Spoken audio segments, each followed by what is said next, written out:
The only rights you're entitled to, don't force others to work for you. Ngayon, pag-uusapan natin yung gustong-gustong nirarally ng mga masa. Libreng pabahay, libreng edukasyon, libreng pagkain, libreng kuryente. Libre lahat. Parang kadamay, di ba? Let's do this. This is Pinoy Extreme. Most human needs require money, work, or time from someone else. Look at all the effort it takes for these blokes to get their basic needs. If you had a right to shelter, that would force this builder to build you a house for free.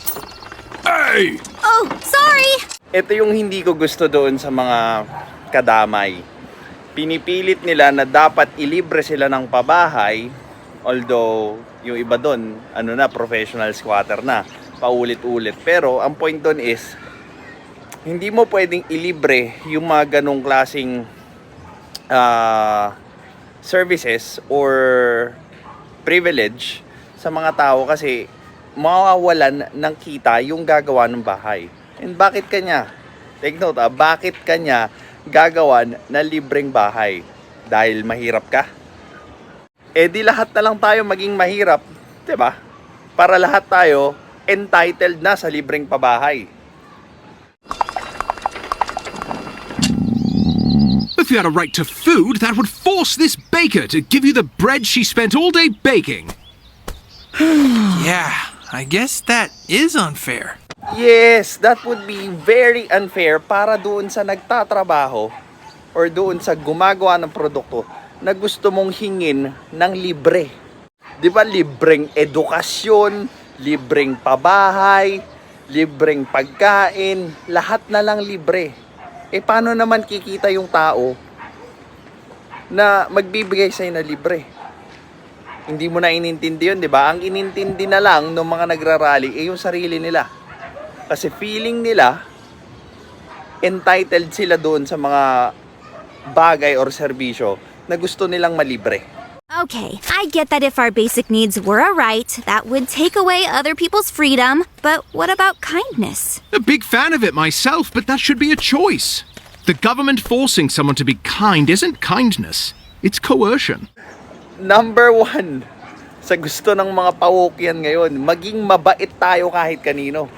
Pero, if pipilitin mo maging mabait yung tao sa lahat, that's coercion.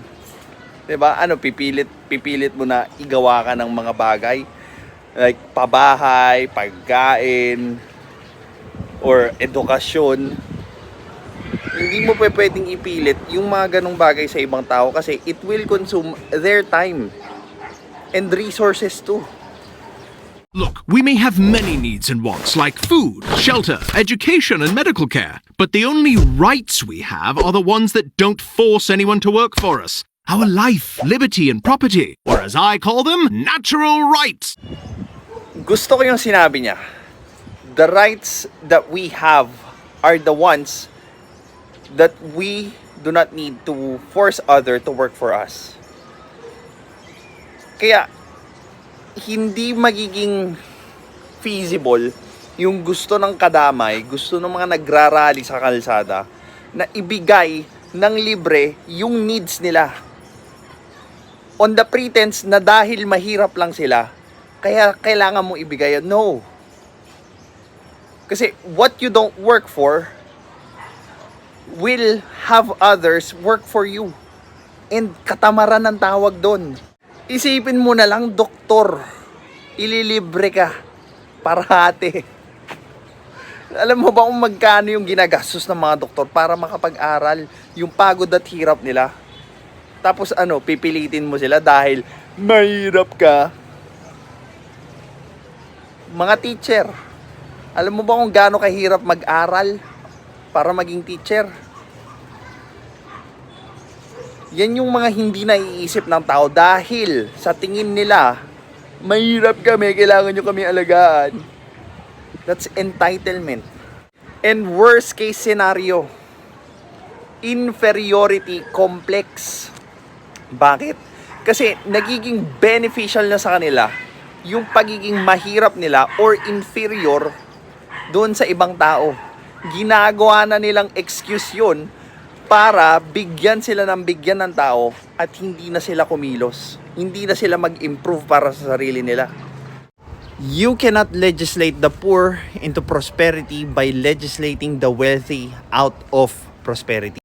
Kung ano yung natanggap ng isang tao nang hindi niya pinagtatrabahuan, ibang tao ang magtatrabaho para sa kanya nun. Ngayon, yung gobyerno, hindi niya mabibigyan ang kahit na sino man ng kahit ano nang hindi niya ito kinukuha sa ibang tao. Anong example? Ayuda. 'Di ba? Trip na trip ng mga tao 'yan. Lalo na yung mga mahirap, mga 4-piece. Yun yung gustong-gusto nilang natatanggap kasi napakadaling kunin. Maging mahirap ka lang, 'di ba? Biruin mo 90% nung mga 4-piece beneficiary hanggang ngayon after 13 years mahirap pa rin sila. Bakit nga naman hindi? Ang sarap mabigyan ng ayuda. 'Di ba? Ang sarap. Pensyonado ka dahil mahirap ka. Wow! Hindi mo mapaparami yung kayamanan nang i-divide mo ito sa mga tao. Parang yung mga ibang influencer, wealth distribution daw. Hindi naman nila alam kung paano. 'Di ba? Ang ending, iaasa lang ulit nila doon sa mga congressman, senator, or policy makers yung wealth distribution na sinasabi nila. At ito na yung downfall ng bansa natin. If half ng tao magkaroon ng idea na hindi nila kailangan magtrabaho dahil yung kalahati naman ay aalagaan sila. And yung isang kalahati naman ay magkaroon ng idea na hindi na magandang magtrabaho dahil ipapamigay lang rin naman sa iba na hindi nagtatrabaho. Yan yung collapse ng society. Naging entitled ang mga tao dahil mahirap sila. Ginamit nila yung inferiority complex nila para kaawaan sila and at the same time para mag-benefit sila doon sa kalagayan nila.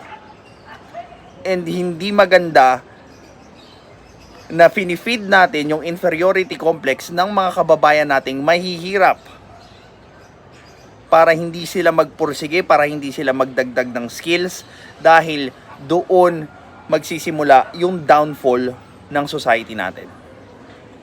This is Pinoy Extreme. Have a good day.